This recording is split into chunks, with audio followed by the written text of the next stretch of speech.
La France est en première ligne au Mali, mais elle sera bientôt soutenue par des forces africaines, a rassuré le Premier ministre Jean-Marc Ayrault.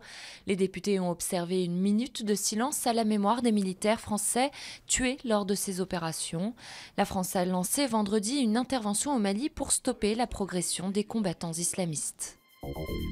65 millions et 800 000 habitants, la population française a certes augmenté en 2012, mais la hausse a été plus faible que les années précédentes. Les dernières données de l'INSEE montrent surtout que le solde naturel, soit la différence entre le nombre de naissances et le nombre de décès, est parmi le plus bas de la décennie. Au moins 15 personnes ont été tuées et des dizaines d'autres blessées par une explosion à l'université d'Alep. L'origine de l'explosion est incertaine. Sur le plan politique, alors que l'opposition pose comme préalable la démission d'Assad, celui-ci a fait savoir qu'il pourrait briguer un nouveau mandat en 2014.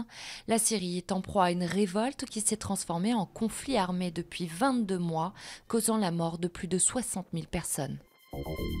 La paix s'installe à l'UMP. Jean-François Copé a présenté la nouvelle équipe du parti, partagée entre ses soutiens et ceux de François Fillon.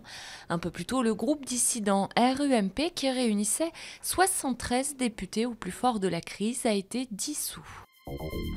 Des centaines de milliers de pèlerins menés par des prêtres nus et couverts de cendres se sont immergés dans le Gange pour la plus grande fête religieuse du monde qui se tient tous les 12 ans.